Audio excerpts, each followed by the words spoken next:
Look at the body on this slab. Skin still on it, laid flat, arms folded, going nowhere. And that bird on the edge of the stone is not the problem. That bird is the plan. Someone carried their dead out into the open, set the body down, and waited for the vultures to come and strip it clean. On purpose, as an act of love, that was the funeral. So the question is simple, and it is not a comfortable one. What did ancient humans actually do with their dead? And why was handing grandma to a bird one of the gentler answers on the list? We know they were thinking hard about this because they painted it. On a wall in an old town in Turkey, someone drew enormous birds bending over human bodies. And the bodies in that painting have no heads. Hold on to that. The birds take the flesh and somehow the heads keep going missing. We will get to where they went, but first we have to talk about where the rest of the body ended up, because it did not go far at all. That town in Turkey is around 9,000 years old, and it quietly breaks your brain. The houses are packed so tight there are no streets. You get into your home through a hole in the roof, down a ladder, like lowering yourself into a box. And under the floor of that box, under the raised platform where the family slept,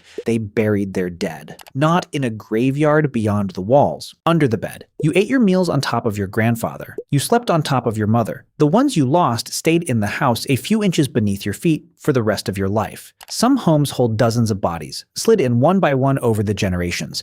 Think of the last place you rented. Now picture the old tenants still down there, and imagine that being the comforting part. And the bones come out strange, folded up tight, knees to the chin, far too neat for a stiff body. So something cleaned and folded them first. Look back at that wall painting, the birds over the headless dead, and you get the leading answer. The vultures were the undertakers. They stripped the flesh fast and left tidy bones to carry inside, which still leaves the heads. The heads were a different story. In that town, and in others near it, they did not simply keep the body. They dug the skull back up. Then they pressed wet plaster onto the bare bone and built the face again by hand. Cheeks, a nose, a jaw, molded back on like clay, over a mask. For the eyes, they set in seashells, so the dead seemed to be watching the room again. Some were painted in skin tones. Some got a wash of red across the plaster, and then the family kept it, on a shelf, in a basket against the wall. A grandparent you could lift down and hold years after the rest of the body was gone. These are among the oldest portraits humans ever made, and they are made of the actual person. Think of a photo of someone you loved, except you can pick it up and it has their real skull inside. They passed these down for generations and handled them so often the plaster went smooth. A few homes turned up whole rows of them, a small crowd of remade faces waiting. And I find that oddly tender, not ghoulish, which caught me off guard the first time it clicked.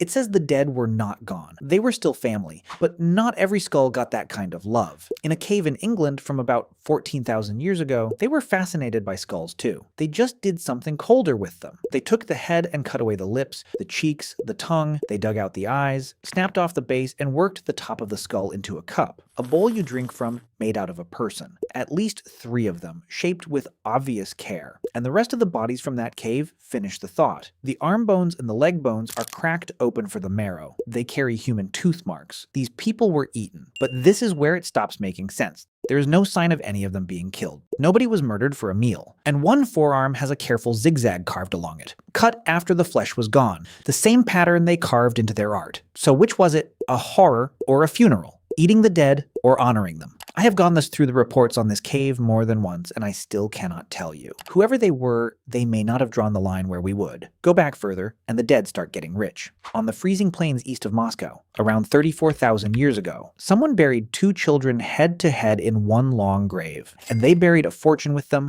more than 10,000 beads carved from mammoth ivory, covering both small bodies from head to foot, 300 pierced fox teeth. Each ivory bead is maybe an hour of scraping with stone tools.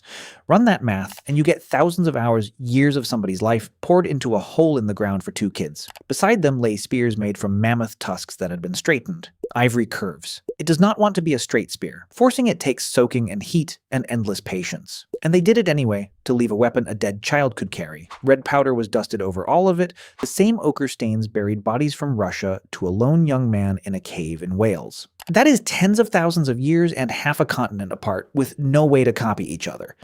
That is the part I keep turning over. You do not spend a year of your life on gifts for someone who is simply switched off. You do it for someone you believe is going somewhere and might want the beads when they arrive.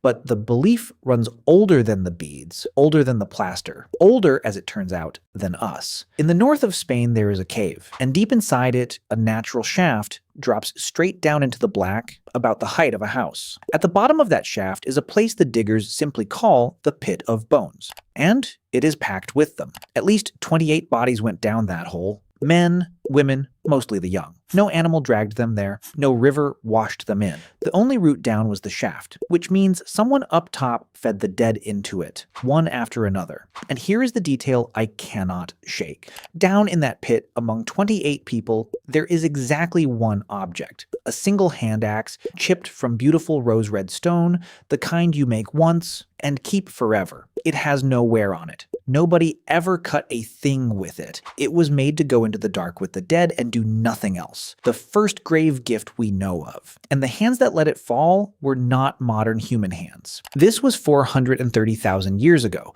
long before our species walked the earth. Something that was not quite us stood at the mouth of a pit and grieved. And there may be someone older still. In a cave in South Africa, the bones of a strange little relative keep surfacing in a chamber you can barely get to. They stood under 5 feet tall, with ape-like shoulders, oddly human hands, and a brain about a third the size of yours. To reach their bones, you crawl down a stone chute that narrows to roughly 7 inches. The width of a pencil. Modern scientists have to be picked for their build just to fit through it.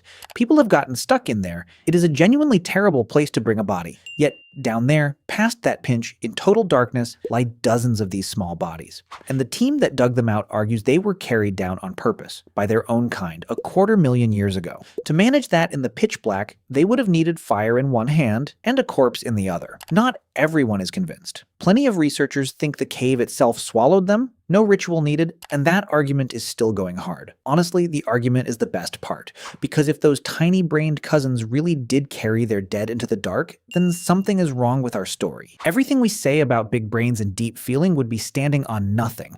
So there is no single answer to what ancient humans did with their dead. They laid them out for the birds and called it mercy. They buried them under the bed and slept above them. They rebuilt their faces in plaster and kept them on the shelf. They drank from their skulls. They dressed dead children in a fortune of ivory for a journey none of us can see. What they never once did, as far back as we can dig, is nothing. That is the thread that holds. Every kind of human that ever lived did something with the ones it lost. They reached for it before farming, before writing, before we even had this exact brain. We still cannot tell you why they started. We only know it began before we did. And one day someone is going to stand over your body and decide what to do with it. They will not leave it for the vultures, but they will do something and they will mean it. Because you were here. That has been true since before we were even human. It is not about to stop being true with you. Thanks for watching. All the sources and studies used in this video can be found in the description below. Here's another video you'll definitely enjoy.